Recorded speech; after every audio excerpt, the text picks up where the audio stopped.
안녕하세요. 2023년도 변호사 시험 20번 문제 오늘 여러분과 함께 풀어보도록 하겠습니다. 20번 국가적 법익과 관련된 문제입니다. 국가적 법익. 개인적 법익에 관한 부분보다는 변호사 시험에서의 출제 비중은 좀 떨어집니다만 이 국가적 법익은 경찰 시험 이런 데서는 굉장히 중요합니다. 그리고 국가적 법익은 판례가 역시나 중요합니다. 개인적 법익에 관한 제만큼이나. 하지만 조금 난이도는 그래도 개인적 법익에 관한 재산채 파트보다는 조금 쉬울 수 있어요, 여러분들. 그래서 너무 긴장하지 마시고 문제를 풀어주시면 좋을 것 같아요. 자, 벌써 이제 12월 달인데 여러분들 마음도 춥고 날씨도 추워지고 어떻게 보면 수험가에서는 가장 힘든 게 겨울입니다. 저도 겪어봤지만 이 겨울은 모든 게 이렇게 움츠려들고 또 어떤 수험 과정에서 내가 느끼고 있는 어떤 고독, 그다음 외로움 이런 것들이 되게 증폭돼요. 이 겨울이라는 시기에. 그래서 되게 자칫 감성적으로 변할 수도 있고 그러다 보면은 공부를 좀 등한시하게 될 수도 있어요. 뭐 술을 마신다든지 사람을 자꾸 만나든지 이렇게 외로움을 자꾸 탈 수 있는 게 바로 겨울 같아요. 이 가을 겨울로 가면서 사람이 이렇게 심리적으로 좀 꺾여요. 봄 여름에는 굉장히 좀 새롭게 시작하고 또 정열적으로 열정적으로 이렇게 달려드는데 이 가을 겨울에는 사람이 이렇게 축 처질 수 있어요. 그래서 항상 이 겨울 시즌에는 여러분들 더 독한 마음으로 가지셔야 돼요. 그리고 더 여러분들이 이렇게 사람을 통해서 풀려고 하지 마시고 여러분들이 스스로 당근을 가지고 또 채찍을 가지고 여러분들 스스로를 조련하시면서 공부를 하셔야 됩니다. 아시겠죠? 이 겨울이 되면 저도 항상 많이 힘들었던 기억이 나요. 일단 춥고 외롭고 배고프고 그랬던 기억이 나는데 여러분은 어쨌든 지금 수험 기간 정말 짧게 끝내야 되겠죠, 여러분들. 되도록이면 1년 안에 끝내세요. 이 겨울을 자꾸 맛보게 되면 정말 괴로워집니다. 힘들어지고. 아시겠죠? 그래서 올해 겨울만 여러분들 잘 겪어내시고 내년에 꼭 합격하셔서 다시는 제 얼굴을 영상에서 안 보셨으면 좋겠어요. 저는 항상 새롭게, 항상 여기 계신 분들이 저를 매년 새롭게 봤으면 좋겠어요. 새로운 사람. 다 빨리빨리 합격하셔서. 아시겠죠? 자, 오늘 문제 한번 풀어보도록 하겠습니다. 자, 오늘 문제는 국가적 법익에 관한 문제인데요. 자, 여기 보시면 자, 국가적 법익에 관한 문제에 대한 설명 중 옳지 않은 것 이렇게 묻고 있네요. 자, 1번 수의계약을 체결하는 공무원이 공사업자와 계약 금액을 부풀려서 계약하고 부풀린 금액을 자신이 되돌려받기로 사전에 약정한 다음 그에 따라 수수한 돈은 성격상 뇌물이 아니고 횡령금이다. 맞는 얘기죠. 공사업자하고 서로 짜고서 계약 금액을 띡 부풀려 놓은 다음에 서로 나눠 먹은 거예요. 이거는 뇌물로 보기 어려운 거죠. 서로 간의 합의에 의해서 이 돈을 서로 나눠 먹은 거잖아요. 일종의 횡령금이라고 봐야 되는 겁니다. 그래서 이거 횡령금 맞습니다. 그 다음 두 번째, 참고인이 타인의 형사사건 등에 관하여 제3자와 대화를 하면서 허위로 진술하고 위와 같은 허위 진술이 담긴 대화 내용을 녹음한 녹음 파일 또는 이를 녹취한 녹취록을 만들어 수사기관에 제출한 것 증거위조죄를 구성하지 않는다. 틀렸습니다. 옛날에 우리가 참고인들이 어떤 허위 진술을 한 거 이런 것들은 수사기관에서 왕왕 있는 일이기 때문에 이런 것까지 증거위조라고 보기는 어렵다는 것이 판례 입장이었지만 이렇게 제3자와의 대화를 하면서 허위로 진술하고 이걸 녹음해서 이러한 녹음 파일을 수사기관에 냈다면 수사기관으로서는 야 이거 이렇게 서로 제3자하고 대화한 내용을 녹취한 파일이 있었어?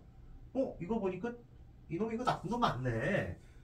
이거 나쁜 놈이 아니네. 이런 어떤 판단을 하게 되는 거잖아요. 이걸 너무나 신빙성을 부여하는 그런 어떤 증거를 착출해내는 거잖아요. 그죠? 이런 것들은 증거위조죄를 구성한다는 거예요. 너무 정도가 지나치다는 거예요. 아무리 참고인이랄지라도. 그래서 이런 녹음 파일, 그 다음에 허위의 녹취록 만들어낸다. 이런 것들은 증거위조죄를 구성한다는 거예요. 답은 2번입니다.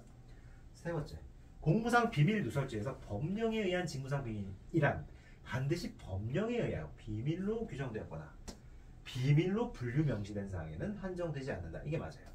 자, 법령에 의한 직무상 비밀이라고 규정은 되어 있지만 판례는 이 법령에 의한 이 의미를 대단히 넓게 보고 있어요. 법령에 의해 비밀로 규정되었거나 비밀로 분류 명시된 사항에는 한정되지 않는다. 넓게 보고 있어요. 법령 외의 어떤 부분도 고려하고 있어요.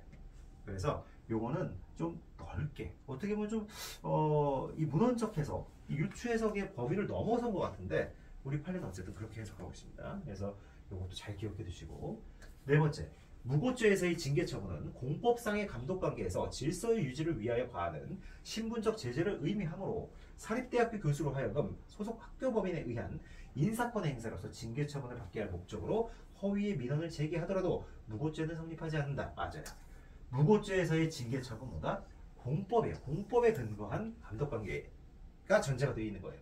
따라서 사립대학교에서 소속 교수로 하여금, 사립대학 교수로 하여금 소속 학교법인에 의한 인사권 행사로 징계 처분 받게 할 목적으로 허위의 민원을 제기했다 하더라도 이거는 공법상의 어떤 공공의 관계가 아니기 때문에 무고죄 적용이 안 됩니다. 맞습니다. 자, 그래서 4번까지 맞고 5번. 가바의 고소 내용이 허위 이미 확인되어 피고소인에 대해 불기소 결정이 내려졌어요. 가바의 고소 내용이 허위 이미 확인되어 피고소인에 대해 불기소 결정이 내려져 재판 절차가 개시되지 않고 이후 갑이 무고로 기소된 사안에서, 즉 갑의 고소 내용이 허위가 확인돼서 결국 피고소인에 대해서 불기소 결정이 떨어지고 재판도 개시가 되지 않고 갑이 오히려 무고로 역기소됐어요.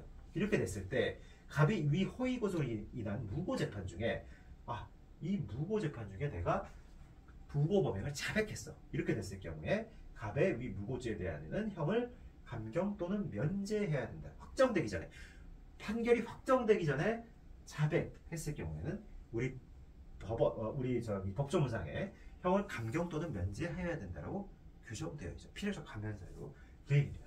그래서 5번도 맞는 얘기예요. 그래서 답은 아까 2번이죠.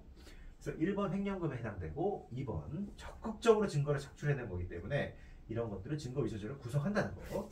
그 다음에 법령에 의한 걸로, 법령에 의한 비밀이라는 것이 반드시 법령에서 비밀로 규정되어 있거나 비밀로 분류 명시된 사항이 한정되지 않고 정치, 군사, 외교, 경제, 사회적 필요에 따라 비밀로 된 사항은 물론 정부나 공무소 또는 국민이 객관적 일반적인 입장에서 외부에 알려지지 않는 것에 상당한 이익이 있는 사항들도 포함된다는 거예요. 이렇게 보시면 될 것 같고, 그 다음 5번에서 이 징계처분, 이 징계처분이란 공법상의 감독관계에서 질서 유지를 가하여 가하는 신분적 제재다. 이게 되게 중요해요. 타인으로 하여금 형사처분 또는 징계처분 받게 할 목적으로 공무소 또는 공무원에 대해서 허위사실 신고한 자를 처벌하도록 이 무고죄가 규정하고 있기 때문에 여기서의 징계처분은 공법상의 감독관계를 말한다. 따라서 사립대학에서 발생한 문제는 이 무고죄의 대상이 안 된다는 거죠.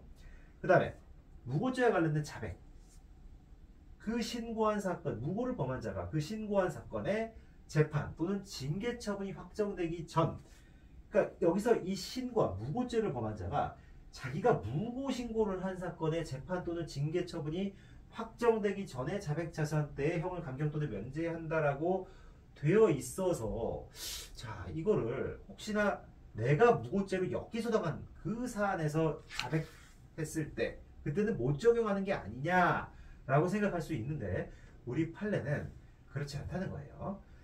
내가 역기소를 심지어 당했고 그 기소를 당한 무고사건 재판에서 어쨌든 그 판결이 확정되기 전에 내가 자백했다면 여기서도 필요적 감면 규정을 적용할 수 있다는 거예요. 아시겠죠? 그래서 이것도 굉장히 좀 중요한 판례인 것 같아요. 어떻게 이 법령을 굉장히 좁게 해석해버리면 안 될 것 같거든요. 근데 판례는 그걸 굉장히 넓게 보고 있다. 그래서 답은 아까 말한 몇 번이죠? 쭉 내려가 보면 2번. 중요한 판례죠. 2번 문제가 된다는 거예요. 아시겠죠? 2번 지문. 그래서 이 국가적 허위에 관한 판례인데 시험에 많이 나왔던 문제라서 그렇게 어렵지는 않았던 것 같아요. 근데 그래도 이 4번이라든지 5번 이런 것들은 좀 여러분들이 눈여겨 보셔야 됩니다. 오히려 2번은 많이 보셨을 거예요.